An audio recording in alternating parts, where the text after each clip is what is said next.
Hello, my name is Gabrielle. This is a little much. So, a year ago, today, this is January 9th, 2017, I met a person, and this person and I liked each other, and we had a thing, and it was cool, and then it got less cool. We had this final weird, blunt, awkward text message exchange, and then we never spoke again. There had been this period of time from the time in the relationship when things started to get less cool, when I started to get really like, nah, and she started to get really like, from that point to that weird text message exchange, that period of time was like the most acutely painful heartbreak experience that I've ever had. And I've had some really just excellent, just delicious heartbreaks that I've been so privileged to be involved in. And I'm trying to like bring up into the light this particular weird thing that happened to me.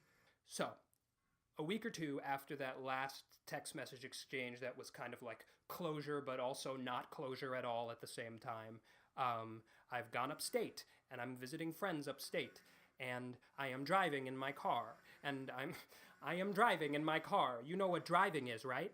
I'm driving in my car, and I'm trying not to be heartbroken, and I'm also trying not to be heartbroken at the same time, and I'm having this constant anxious, anguished, urgent conversation going on inside of myself, like, remember that cool thing she did that one time? That was so cool. She did that, and then we did that, but we should have done that, and that's probably why she hates us now. Now, she doesn't hate us. She is sick of us. She's sick of us now, but if we just like wait it out and give it time, there is only the now. Shut up! And who cares what she thinks anyway? She is bad and wrong and stupid. She tricked us into thinking she is good. She's made a fool of us. What if we just be present? I wasn't listening. What was that? I don't know, something about a present? Ooh, yeah, a present. Let's get her a present. Oh my God.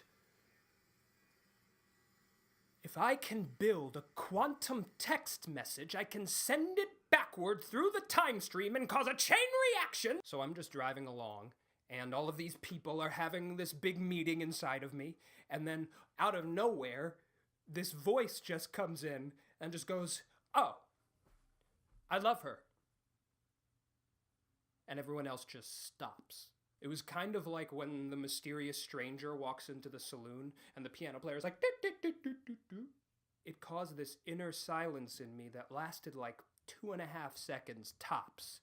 And then everything just kind of started up again, and la la la la la la la, and I forgot about it, and everybody else forgot about it too. The next night, it happened again. I was walking from the bedroom area to the bathroom of the place I was staying in, and I just like stop in my tracks, and everything's going, and then it's just like, oh, I love her. And this second time, right after it happened, this like crazy, joyful but also painful, like purging laugh came out of me, just kind of like ha ha ha ha ha ha ha ha ha ha ha. And I don't know what that was to this day. I have a sense that that was the moment that I started healing from the heartbreak. And I have a theory.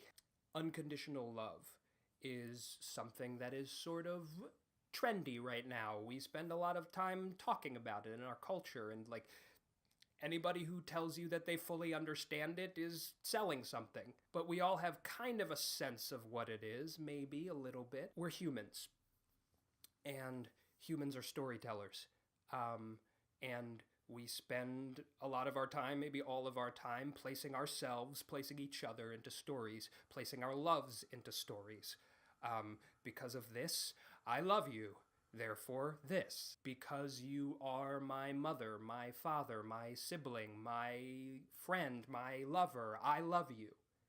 And therefore, we text every day, we talk every day, we do everything together, we trust each other, we tell each other secrets, we help each other, we take our clothes off in the same room as each other. All of these things are conditions. And wrapping one's head fully around what unconditional love really means and is feels sort of impossible. But it's helpful to me to not just think of it as unconditional love, but also imagine it as preconditional love. Like, love is here first, before the stories.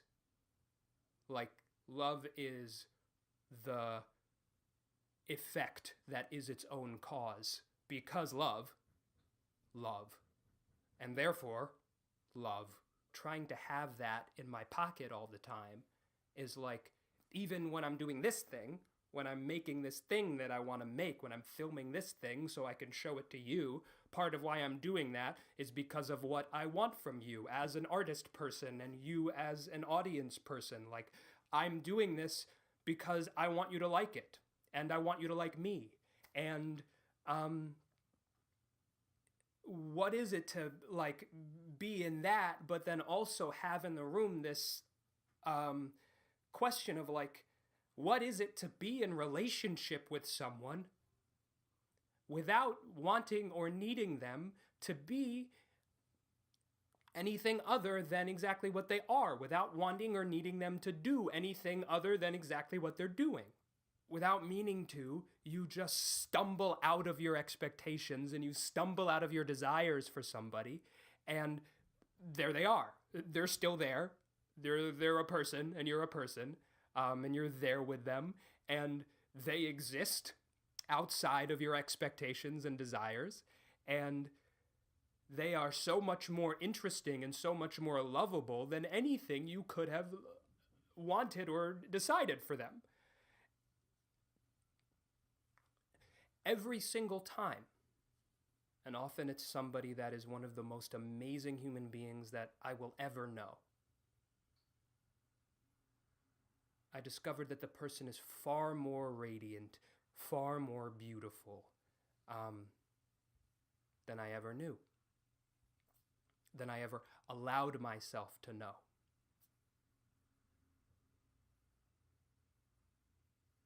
Yeah.